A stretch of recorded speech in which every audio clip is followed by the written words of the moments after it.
A lot of people are supposed to be him. He is him. He is him. LeBron's him. Jimmy Butler can be him sometimes. LeBron is him. This is Locked On NBA. You are Locked On NBA, your daily NBA podcast. Part of the Locked On Podcast Network, your team every day. Welcome to Locked On NBA, your daily source for all things NBA from the Locked On Podcast Network, your team every day. Thanks for making us your first listen. We appreciate you guys joining us on whatever platform that you've chosen, whether you're listening to us on Apple Podcasts or Spotify or on YouTube, where you can join the show via catch it live, even when I'm doing it, not when the others do it, but when I do it live. And joining me tonight to do it live, I'm Matt Moore, senior NBA writer from the Action Network on Twitter at HP Basketball, is Tony East at T-East NBA. On today's show, we will talk about the LeBron James and his incredible performance versus the Memphis Grizzlies as the Lakers take game 4 and go up 3-1. We'll talk about Jimmy Butler and his even more incredible performance versus the Milwaukee Bucks as the 8th seed Miami Heat go up 3-1 on Giannis as he returned. Didn't matter as the Heat go up 3-1 in their series. We'll get to De'Aaron Fox and his injury and what that means for the most compelling series in the Western Conference, all that and more on today's show. Want to let you know that today's show is brought to you by Game Time. Download the Game Time app, create an account, and use code LOCKEDONNBA for $20 off your first purchase. Last-minute tickets, lowest price guaranteed. Tony, it's 1 a.m. Eastern time, and we just got done watching the Los Angeles Lakers knock off the Memphis Grizzlies in Los Angeles, 117-111 to take a dominating 3-1 series lead in their best-of-7 first-round series. The Lakers got this done despite the fact that Anthony Davis went for 12 points on 13 shots, had 11 boards, 2 assists, 2 turnovers, 4 blocks, but 4 turnovers, 2 assists, 2 steals, 4 blocks, 4 turnovers, and was a -3. They got all this because ultimately LeBron James is that guy. 22 points, 20 rebounds, 7 assists, 8 of 18 shooting, just 1 of 7 from 3. Lakers trailed for the majority of this game. Grizzlies led almost wire to wire, but really it was LeBron and Austin Reeves who actually led the Lakers in scoring with 23 points on 7 of 16 shooting. Ugly game. John Morant made some spectacular plays. Jaren Jackson had some spectacular plays. Desmond Bane was great for 3 quarters, but in an exhausting game, the Lakers get it done in overtime as LeBron brushes past Dillon Brooks for an and 1 to seal it. Tough stuff for Dillon Brooks tonight, who once again was terrible because that's going to be a lot in life. Your thoughts as the Lakers go up 3-1 in their best-of-7 series?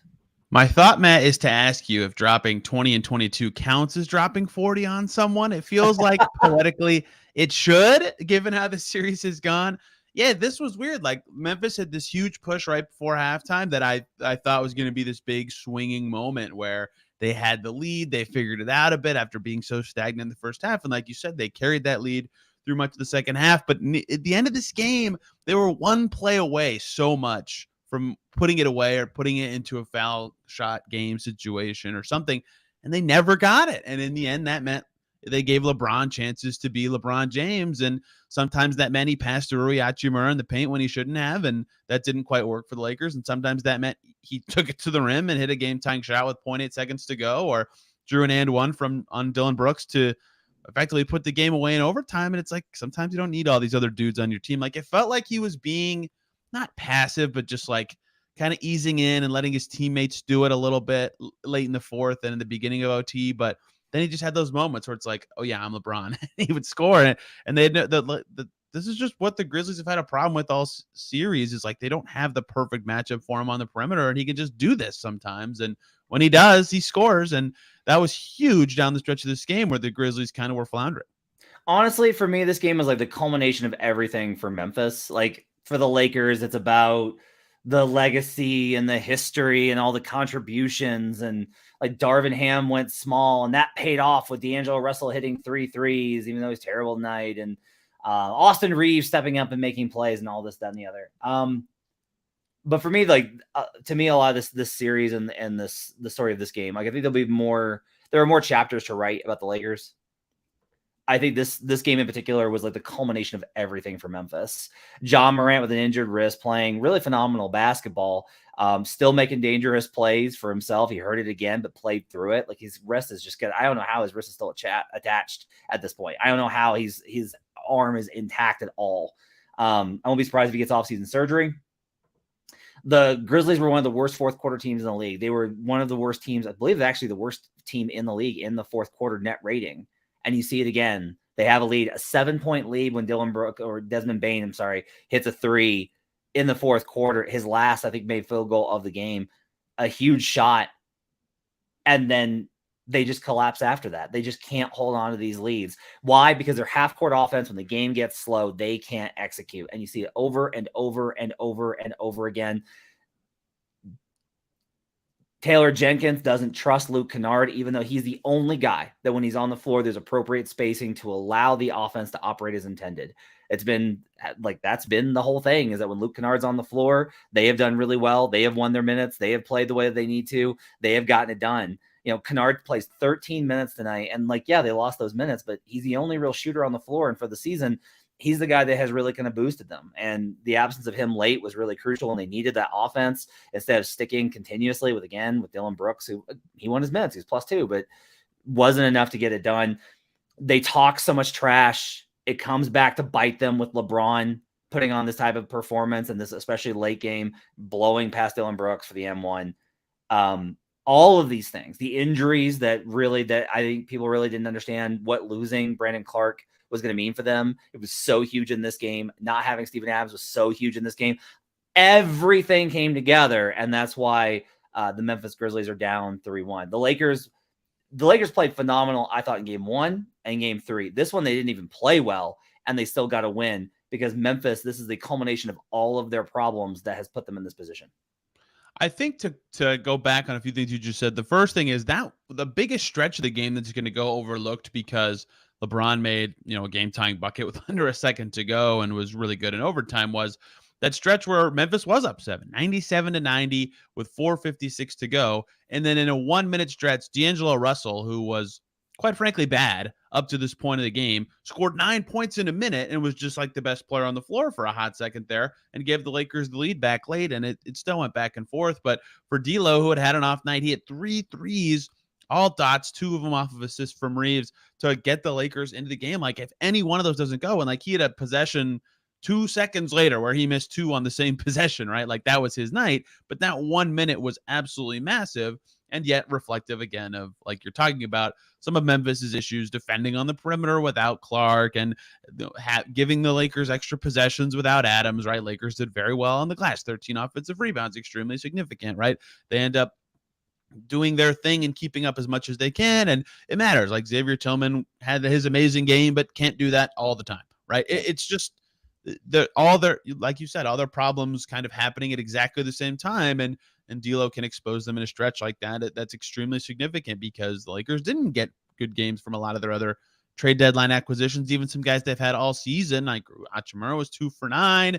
Vanderbilt was not very good. His minutes went poorly. Russell before that stretch was awful, but they found a way to get it done. And it's because I think Memphis was just too banged up or didn't have an extra gear. And like they were really struggling. They didn't even shoot 40% in this game. I didn't realize that till looking at it just now. They could not find the bottom of the net. Yeah, no, the offense just isn't where it needs to be. And it hasn't been there all season. It was my concern with them all year. And it came home to roost in the biggest game of the season for them. It was absolutely brutal. Couple other notes in this one. So Memphis got outscored on the bench 28-19. David Roddy is a rookie, a late rookie playing in this game, playing 20 minutes. Big body Roddy. Yeah, Santi Aldama actually was not as bad as he has been at times in the series, but clearly doesn't have the trust of Jenkins. He plays 7:25. Tyus Jones only plays 8:58 in this game, which is, I think, a little bit weird given how good he's been in terms of running the offense. But like Zaire Williams, who they trade up for, nothing, 0, zip. Zilch doesn't play. John Conchar doesn't play. They just don't have the guys. Like they traded D'Anthony Melton, who would have been huge in this game. They got rid of Kyle Anderson, who would have been huge in this game. And they opted for these young guys. And not only are you missing those veteran contributions on court, but all of the trash talking, all of the nonsense, all of the habits off court, all of that is all related. And they have a really bright future, but they got to clean this up. Danny Green would have been huge in this game. That's something random I was thinking about in this game. Like, man, if they had Danny Green. The other thing too, like Ja clearly had his athleticism and his aggression at times in this game, and like he's still John Moran. He's awesome, but he had a play. I forget if it was the end of regulation or OT where he had a chance to inbound it long, and he flung his left shoulder all the way back so he could left hand launch the ball down the court. And this is a right-handed guy, and I saw that and I was like, that doesn't matter. Like, it's not a relevant play to the result, but like the fact that he threw that with his left hand, like his right hand's hurting. Like it just is, and he's playing. You don't get an excuse when you're playing. Like, you got to be better. But when you go 8 for 24 and you can't be John Morant, hey, that kind of hurts your identity and everything about your team structure too. So all these things about players being hurt and out, yeah, that sucks. But Ja not being able to be Ja all the way is certainly significant as well. Like, they were running plays for and through Desmond Bane because he's healthier and has turned into quietly a pretty good creator and runner of an offense. But it was almost just as effective because of Ja's injury. A little bit more credit for the Lakers here. DAngelo Russell, Ham went to him late in the game and went small, and that's could have been a disastrous decision versus the Grizzlies, who like want them to play small because that's what they're missing right now is size. But Russell hit 3 huge threes, which got them back in the game, like close that gap in a hurry. Like, Russell deserves a lot of credit, even with him being a minus 16 in this game. Dennis Schroeder, huge. It was a plus 24. I thought his overtime was really bad, but I thought he was actually played within himself, I thought, during the stretches when they were able to make their push. So I thought the Schroeder played really well in those situations. I thought it was actually a really well-coached game by Ham, and the decision to go with Russell actually paid off. They needed somebody who could hit a shot, and Russell is their best chance of that outside of the big two who weren't hitting anything. Again, I want to stress this. LeBron shot 44% from the field and 14% from three and missed 2 free throws, and the Lakers won. Anthony Davis had more shots than points and was a minus 3, and the Lakers won. This was a disastrous loss for Memphis and probably seals the series. On the other side, oh boy, Giannis returns, but Jimmy Butler says, not gonna matter. The Heat, the Miami Zombie Heat, go up 3-1. We'll talk about that on the other side. But first, I need to tell you about the Game Time app. Lots of sports going on right now. You've got NBA playoffs, NHL playoffs. You've got MLB in full swing. You've got all this great stuff going on. Concert season is finally here now that the weather's warm. And you want to go to get tickets, or you had something open up. You thought you were going to be busy, but you're open and you can go see the show now, or you can go to this game, but you didn't get tickets in advance. That's why you want to check out Game Time, because they've got everything that you need, including flash deals. Forget planning months in advance. They've got tickets right now, right up to the day of the event, and you get exclusive flash deals on tickets for football, baseball, basketball, concerts, comedy, theater, and more. The Game Time guarantee means you'll always get the best price, and if you find tickets in the same section and row for less, Game Time will credit you 110% of the difference. Get images of your seat before you buy so you know exactly what to expect when you arrive. Snag the tickets without the stress with Game Time. Download the Game Time app, create an account, and use code LOCKEDONNBA, LOCKEDONNBA, for $20 off your first purchase. Terms apply. Again, create an account and redeem code LOCKEDONNBA for $20 off. Download Game Time today. Last-minute tickets, lowest price, guaranteed. We'll be right back on Locked On NBA.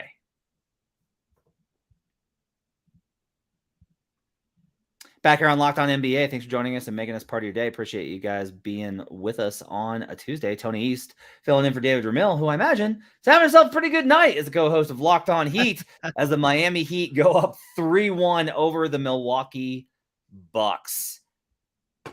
Oh boy. Tony,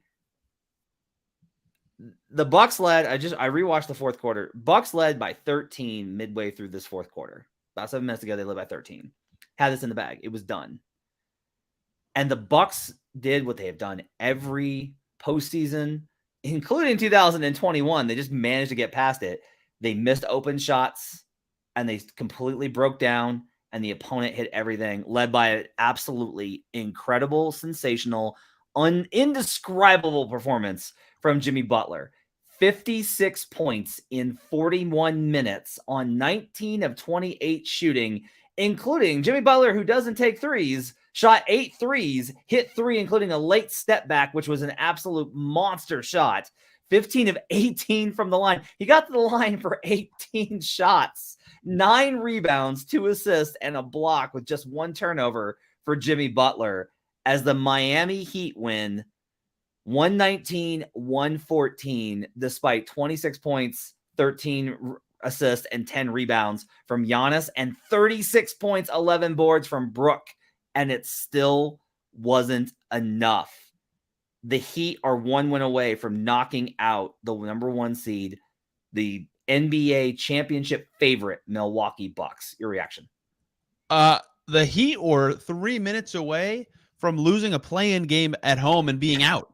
Yep. Like how did this is so Miami Heat, right? Like they are the only team that I would think has this plot line in them, but it's just Spo and even Ty Lue, even though the Clippers aren't going to win. Like they're the 2 coaches that in these situations, they're just awesome. And Jimmy Butler also just happens to be amazing in these situations as well.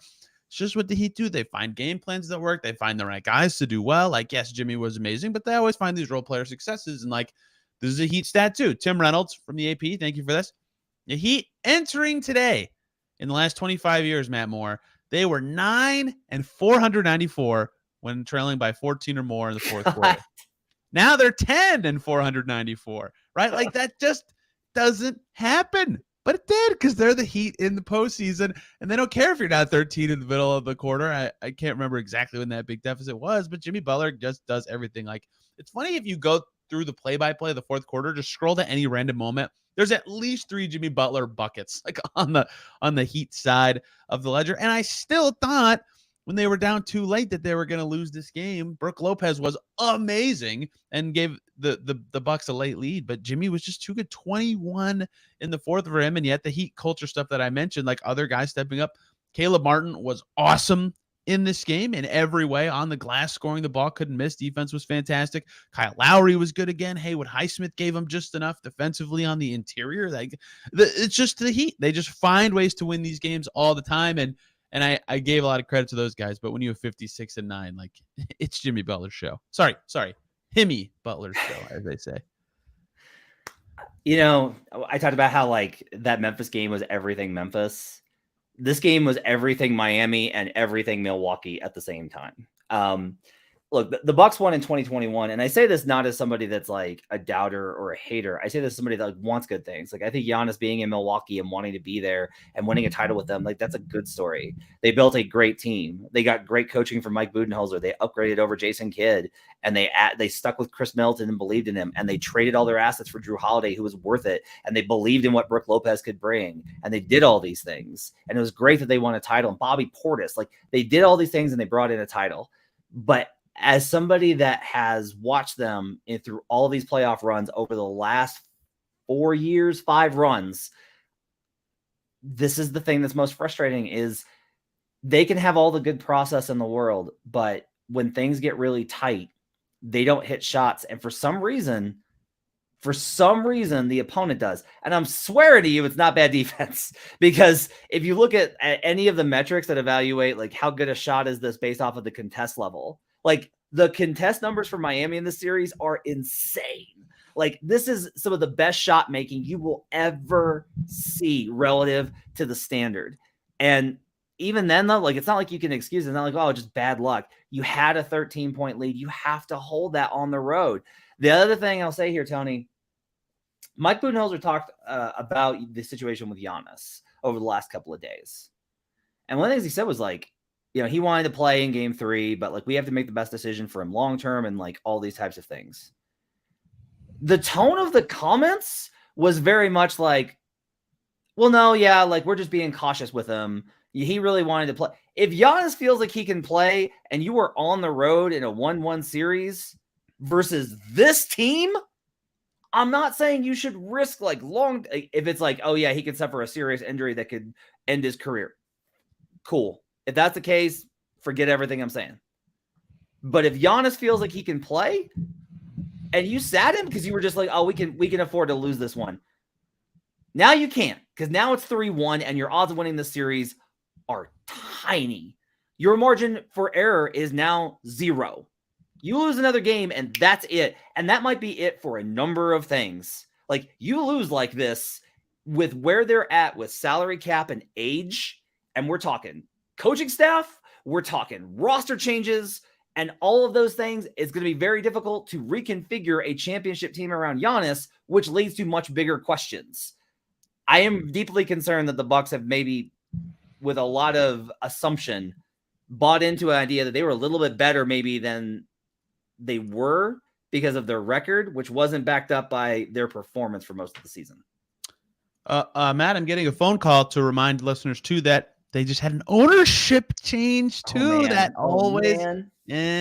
always makes this stuff exceedingly complicated. Look, maybe it's just who I am, or maybe it's that I've seen the Heat inexplicably is wrong. They're very talented, but make the finals and conference finals in the last 3 seasons. But if I lose home court advantage to them, I don't care if it's the 1-8. Like, I'm chewing my nails. I'm chewing my toenails. Like, I'm nervous about everything. And so, yeah, if you got to be cautious, you got to be cautious. And I get being confident. They won in game 2 without Giannis, but you gotta go for the throat at all times. And this is why you just lose 2 games in Miami, and all of a sudden you have to win in Miami and twice at home where you've already lost once to just get out of the first round. It's like, I get the caution. I truly do, but it seems like you got to be playing guys as often as you possibly can. And I'm not a doctor. I'm just, if he could have played, I think they should have, because this is why, right? You never know when superhuman Jimmy Butler 16-game player is going to show up and the Heat are going to shoot over 40% from 3 despite being a crummy shooting team. And they've played in a bajillion close games this season, right? I think they led the league by like 10 games or something in clutch games. Like, they're used to this. They know what to do, and they did it. And the Bucks, Giannis was good in his return, right? 26 on 22 shots and was triple-double machine, and all the other stars for them. Like, Drew and Chris were a combined, 10 for 31? Like, you need better than that. I don't care if you're reinserting Giannis. You just have to be better than that, and they weren't. Also, what's crazy here, Heat starters got waxed. Outside of Butler, who played with the second unit, the Heat starters got waxed in their minutes. Like, Caleb Martin had 2 points going, I think, into mid-third, and he ends up with 12, had 10 points, I think, in the second half. Huge stuff. 9 boards for Caleb Martin, who has been, by the way, he has the best net rating in the NBA playoffs. Like, no team has been better with any individual player than the Heat have been with Caleb Martin in this series. How wild is that? Duncan Robinson. Not only did Duncan Robinson hit 3 threes, which obviously, like, every 3 is precious for Miami, who shot 41% from 3. And it's a big way that you gain an advantage over the Bucks as they hit the same number of threes that the Bucks did tonight. Robinson was a plus 15. Robinson had some good defensive plays. Don't say that very often. Really did. Had some good rotations. So amazing stuff from Miami. We'll see if they can close it out. It's going to be absolutely wild if they do, but it does look like there's a very good chance that the 2 seed in the West and the 1 seed in the Eastern Conference are both going home. This is the Heat to me. Like, Max Strus is the dude in the play-in game. Okay, let's turn to Depot now. Okay, he's good. Oh, he's third. Okay, Duncan Robinson, it's your turn. It's like, what's the Breaking Bad line? They can't keep getting away with it. They do. They just keep, whoever it is, they're ready to go. Eric Spoelstra's got the plan. They got this. And they're so tough to beat. I wouldn't want to, if I'm the Knicks, the Cavs, whoever, I don't want to play them next. I mean, it's the Heat. They've been super good in the playoffs for years. 5 seed is up 3-1. The 8 seed is up 3-1.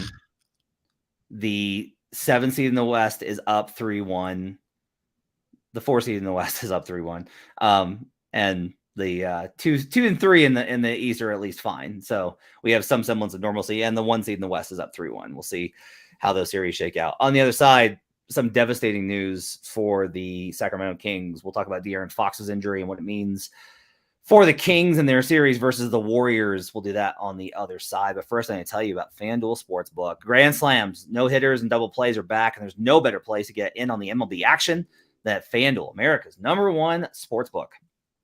Right now, new customers can step up to the plate with a no-sweat first bet up to $1,000. Go to FanDuel.com/lockedon. Sign up, place your first bet, and get up to $1,000 back in bonus bets if you don't win. Don't miss your chance to get a no-sweat first bet up to $1,000 when you join FanDuel today. Just go to FanDuel.com/lockedon to sign up. FanDuel, official Major League partner of Major League Baseball. We'll be right back on Locked On Nuggets after I talk about Prize Picks, because that's our other sponsor. I want to tell you about Prize Picks, who's having an amazing promotion.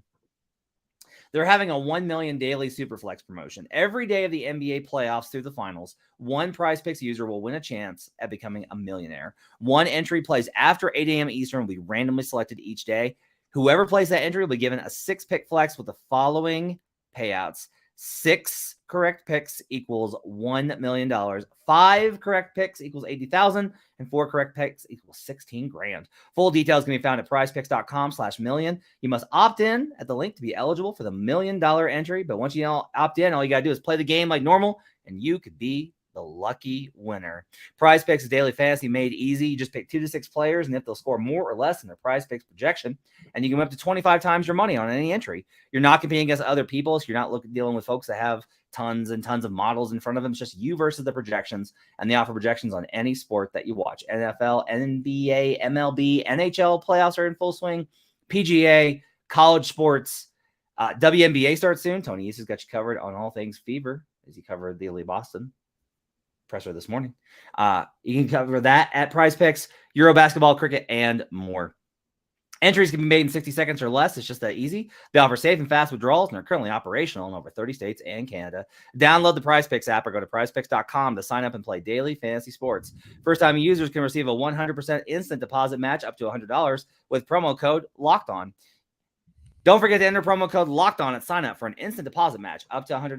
PrizePicks is daily fantasy made easy. We'll be right back on Locked On NBA.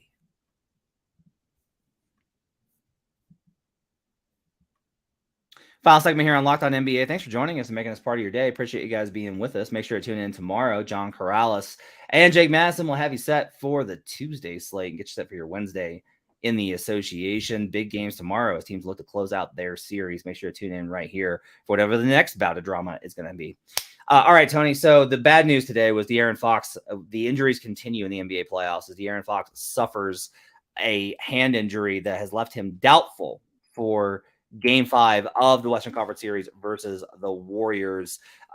Devastating kind of injury. Obviously, Fox, the best player in this series by far for the Sacramento Kings. It's not even close in terms of his importance, so it's hard to kind of figure out like exactly what this means. He fractured the very tip of his left index finger, according to Adrian Wojnarowski of ESPN in Game 4. By the way, he played the rest of that game and made the shot that tied the game over Draymond Green. Absolutely incredible. There's still hope he'll try and play in Game 5 on Tuesday, sources tell ESPN. Fox would need to play with a protective covering on the finger. He will be listed as doubtful. So maybe he can play here. Obviously, it's not great to have that kind of an injury on your hand. It's going to be very painful. We have seen guys play through a lot of hand injuries, though, before, including just Ja Morant tonight, who was pretty spectacular. What are your thoughts on the Fox injury? It sucks, first of all. I mean, he's averaging 31.5, 6, and 7 right now. Like that, first playoffs ever. That's crazy good. And I think Anthony Slater, who's covering the Warriors and Kings in the season for The Athletic, had the video of when it happened and like it got caught on Looney's hand on a shot, kind of.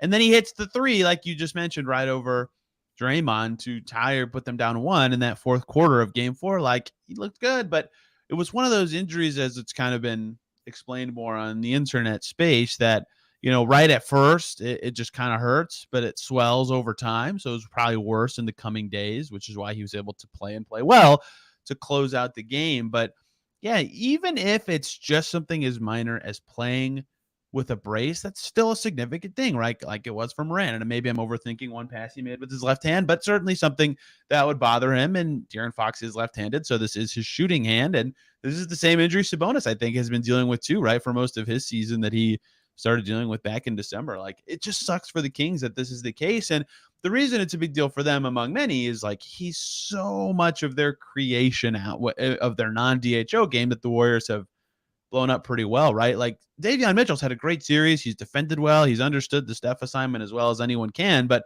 a lot of his offensive stuff that's been really impressive and needed is created by someone else, right? And so he's not going to be able to run the show at a high enough level. Like, if Fox can't play at all, I mean, I'm kind of worried, like, how are the Kings going to create enough points? Because they've done well. I don't want to belittle their offense. They've done awesome, quite frankly, scoring the ball. But Fox has been a huge part of that. They're playing him so much because they need him to kind of run that show. And I'll be interested to see, if he can't play, what they kind of do to counteract that, or how they continue to have as good as possible of half-court offense. Yeah, the half court stuff is actually pretty fascinating. In the regular season, the Kings had the number one half court offense in the league. They were lights out. It was sensational. By a mile. Yeah. But it was crazy how good they were.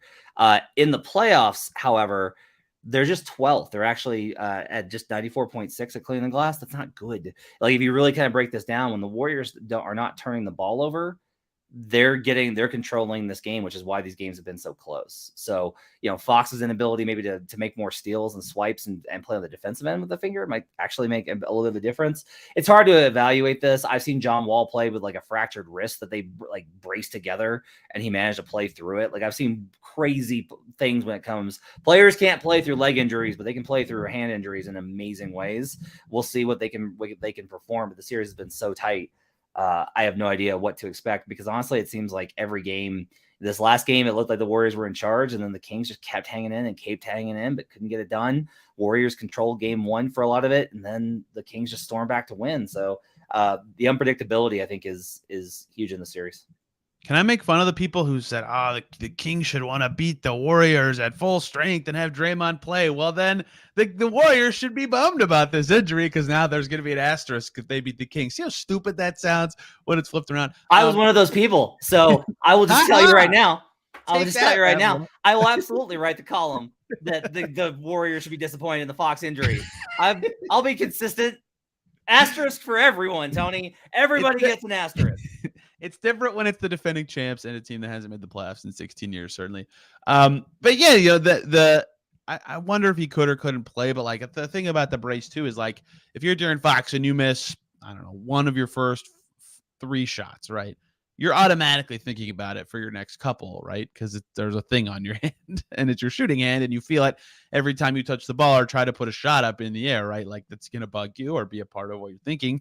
And maybe he can blow right through it and it's no problem, which players have done forever and ever, but it's just a thing that I'll be curious how he reacts to if he does play. I don't think his series is over. Like if he's not even being listed as out for the next game, but perhaps he does miss a game, which is a huge bummer for the Kings. And so, yeah, the natural progression, and we both just talked about it a little bit, is what is their new plan to create, right? How can they get enough out of the DHO game to make it work? Can someone else step up kind of as a handler? Because like Kevin Huerter has not made anything in this series. He shot poorly. They haven't even been playing him. They've gone to Monk more. They've gone to Mitchell more. And that's been the right choice. Like he can't stay on the floor enough in this series, and Murray finally broke out a little bit last time. Barnes has been playing well, but like you don't want to have them having the ball all the time. So maybe it's Malik Monk a lot. I don't know what it would take if Fox is out, but he's just so important to them and them generating good points that they might just have to shoot well around Sabonis screens or get a bajillion stops to be able to run in transition because he's that valuable to them being able to score. Before we get out of here, a little bit of a live update. Dillon Brooks and John Morant both declined to speak with media tonight after the loss. Both? To the Lakers. Both. Is that allowed? Probably not, actually. They'll probably get fined for that. Not a good look. Again, the Grizzlies, I love the Grizzlies. They need some adults. Matt, they're fine in the West, obviously. Fine in the West. Need some adults in the room very badly in Memphis, Tennessee. That's going to do it for Locked On NBA. Thanks for joining us. Hope you guys enjoyed the show. We're back tomorrow with Jake Madison and John Corrales. Thanks for hanging in. Make sure to follow Tony on Twitter at TEastNBA. You can follow me on Twitter at HP Basketball. We'll see you guys again next time on Locked On NBA.